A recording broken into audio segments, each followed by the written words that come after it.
नमस्कार, मैं हूं संजीत और आपने देखना शुरू कर दिया है ई मीडिया। और हमारे पीछे जो आप तैयारी देख रहे हैं, ये एक राजनीतिक तैयारी है। और यहाँ जो है प्रशांत किशोर जी का कल जन स्वराज पार्टी के सूत्रधार प्रशांत किशोर जी का कल जो है बिहार बदलाव यात्रा का एक ठहराव है यहाँ पर। और इसी संदर्भ में जो है यहाँ ये तैयारी चल रही है। इस तैयारी को लेकर के यहाँ के जितने भी जनप्रतिनिधि हैं वैशाली जिला के, टोटल विधानसभा क्षेत्र से जनप्रतिनिधि सक्रिय हैं। और इसी तैयारी के संदर्भ में हम आइए सबसे पहले हम वैशाली के भावी उम्मीदवार, भावी प्रत्याशी सर्वेश कुमार जी से हम बात करवाते हैं, क्या कुछ तैयारी है। सबसे पहले ई मीडिया में आपका स्वागत है। धन्यवाद। और ये जो तैयारी देखने को मिल रहा है, ये मतलब किस तरह की तैयारी है, कितने लोग यहाँ आएंगे? यहाँ पे 15,000 लोग आ जाएंगे। 15,000 लोग आ जाएंगे जी।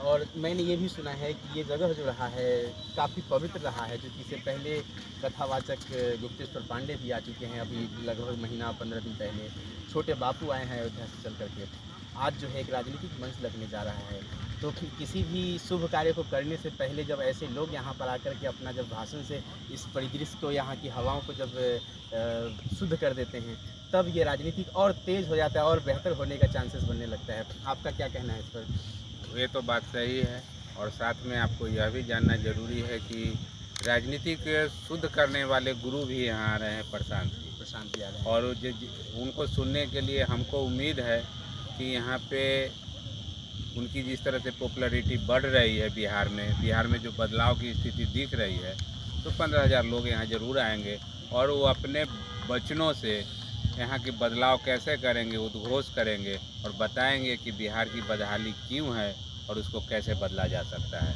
अन्य पार्टियों की जो कमी रह गई है बिहार को बेहतर करने में, ये उम्मीद कर सकते हैं कि प्रशांत किशोर जी उन कमियों को पूरा करेंगे और बेहतर से बेहतर भविष्य देने का प्रयास करेंगे बिहार के लोगों को। जी, और यह दारोमदार बिल्कुल युवाओं पे है, क्योंकि युवाओं को शिक्षा, रोजगार और व्यापार तीनों नहीं मिल रहा है। और प्रशांत जी का रोड मैप ही है कि पहले शिक्षा में सुधार करो, अगर हम शिक्षित होंगे तो हमें रोजगार मिलेगा, रोजगार का सृजन होगा तो व्यापार मिलेगा। और उम्मीद करते हैं इनके पास जो विजन है उससे यहाँ शिक्षा, रोजगार और व्यापार तीनों में एक्सपोनेंशियल ग्रोथ देखने को मिलेगा। एक सवाल और मेरे मन में आ रहा है कि अक्सर जनता का ये कहना होता है कि भाई नेता कभी नहीं चाहते हैं कि जनता जो है शिक्षित हो, बेहतर हो, नहीं तो फिर वो नेताओं का बात मानना शुरू करें। लेकिन प्रशांत किशोर जी हमेशा शिक्षा की बात करते हैं, जनता के नौकरी की बात करते हैं, उनके बच्चों के भविष्य की बात करते हैं। तो ये एक अलग तरह का राजनीति नहीं लगता है आपको? देखिए, ऐसा कुछ नहीं है कि नेता नहीं चाहते हैं कि लोग शिक्षित हो, सब चाहते हैं, लेकिन इच्छा शक्ति सबकी कमज़ोर है। केवल अपने घर में ही बैठ जाते हैं, अपने घर के लोगों का विस्तार कैसे हो उसमें लग जाते हैं, जनता के बारे में कम सोचते हैं।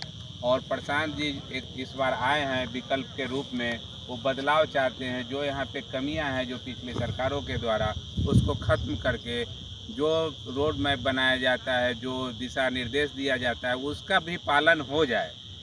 ये हम नहीं कहते हैं कि नीतीश जी की जो सरकार है उनका नीयत ख़राब है, लेकिन इम्प्लीमेंटेशन ख़राब है, इम्प्लीमेंट नहीं कर पाते। और प्रशांत जी से उम्मीद करते हैं कि ये बिल्कुल इम्प्लीमेंट करेंगे और शिक्षा के बढ़ावा देने के लिए जितना भी प्रयास होगा वो करेंगे। उन्होंने तो घोषणा किया है कि जिस तरह से नीतीश बाबू अपने पत्नी के नाम पर जो स्कूल खुलवाए हैं, बिल्कुल एकदम टेक्नोलॉजी एकदम एनेबल्ड है, वो एकदम अच्छी शिक्षा वहाँ मिलती है। वैसे स्कूल हर एक प्रखंड में एकदम बनते ही 6 महीना के अंदर हो जाएगा और धीरे धीरे सभी स्कूलों को ऐसा बना दिया जाएगा ताकि यहाँ वर्ल्ड क्लास शिक्षा मिल सके। ऐसे भी आपको ज्ञात होगा कि नालंदा यूनिवर्सिटी बिहार की ही धरती में है और वह पहला विश्वविद्यालय था, और उसको देखते हुए बिहार को एक शिक्षा का केंद्र बना दिया जाएगा हिंदुस्तान में। वैशाली विधानसभा क्षेत्र से मैं अक्सर वहाँ जाया करता हूँ विधानसभा क्षेत्र में, तो मैंने ये लोगों से आंकड़ा टटोलने का प्रयास किया, तो उनका ये कहना है कि इस वक्त बदलाव चाहिए। मैंने पूछा कि बदलाव के तौर पे किन्हें आप चाहते हैं, किस पार्टी के लोगों को चाहते हैं? उनका कहना है कि सर्वेश कुमार जी हमारे यहाँ से जो है विधानसभा प्रत्याशी के तौर पर आए, तो हम लोग जो है उनका स्वागत करेंगे। इसको कैसे देखते हैं आप? देखिए, ये तो जनता का प्यार हो सकता है, वो अगर बोल रहे हैं तो हमारी कोई वैसी वो नहीं है। हम जनसुराज जो बदलाव चाहती है बिहार में, मैं उसके लिए लगा हूँ। अगर वहाँ की जनता चाहती है कि सर्वेश कुमार जी हमारे प्रतिनिधि हो, तो ये तो मेरे लिए सौभाग्य की बात होगी। दूसरी बात, कोई भी प्रतिनिधि का काम ये नहीं है, आजकल हमने आज तक देखा है कि जितना भी प्रोग्रेसिव फंड का पैसा मिलता है उसके यूटिलाइजेशन में जब वो घोटाला कर सकते हैं, उसको सही जगह पे चिन्हित करके अगर उस पैसे का को खर्च नहीं कर सकते हैं तो वो तो कोई रोड मैप नहीं बना सकते हैं। किसी भी प्रतिनिधि के लिए सबसे पहले ज़रूरी है कि उस क्षेत्र की भौगोलिक स्थिति क्या है, आर्थिक स्थिति क्या है, वहाँ पे आपको किस तरह का कॉर्प होता है, किस तरह का खाद्यान्न की होती है, उस पर कोई नज़र नहीं है। यहाँ एक बताइए कि ऐसे कितने न जाने टोला होंगे जहाँ पे रास्ता की व्यवस्था नहीं है। लोग तो बारिश के दिनों में कीचड़ से होके, पगडंडी से होके जाना पड़ता है। बताइए, कोई प्रतिनिधि इस पे काम किए हैं? हमारे जन सुराज से लोगों की उम्मीद होगी क्या इस पर? बिल्कुल होगी। अगर हमको चुनते हैं तो सबसे पहले स्वच्छता के रूप में हर एक जहाँ चौराहा है, जहाँ चौक है, वहाँ पे पानी, पेयजल की व्यवस्था, शुद्ध पेयजल की व्यवस्था और शौचालय की व्यवस्था होगी। जो प्रोग्रेसिव फंड आएगा उससे सबसे पहले वही काम होगा। उसके बाद जितनी भी दलित बस्तियाँ हैं या फिर अपर कास्ट की बस्तियाँ हैं जहाँ पे रोड नहीं है, उस रोड को सबसे पहले वहाँ उनको सड़कें बनवाने का काम किया जाएगा, ताकि कम से कम उनके जीवन में कुछ तो हो। उसके बाद शिक्षा आती है। शिक्षा तो हमारे जो सरकार बनेगी उनका पॉलिसी रहेगा। हम एक प्रतिनिधि अगर हम बनते हैं तो उसकी बात बनती है। ये आपका अपना एक रोड जी जी बिल्कुल, वो ज़रूरी चीज़ है। आप बताइए, किस चौक चौराहे पे आपके बिहार में पेयजल की व्यवस्था है सरकार के द्वारा, शौचालय की व्यवस्था है? कितना नीड है उस चीज़ का? सबसे एकदम हर एक लोगों की ज़रूरत की चीज़ है। अगर हम इसको नहीं कर सकते हैं तो क्या करेंगे?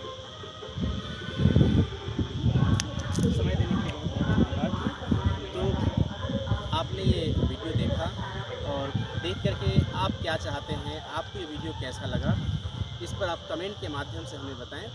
हमारे पोर्टल को आप सर्च कर सकते हैं www.emediaupdate.in गूगल क्रोम पे जा करके, और हमारे चैनल को यूट्यूब पर सर्च कर सकते हैं ई मीडिया के नाम से। ई मीडिया में समय देने के लिए बहुत बहुत धन्यवाद।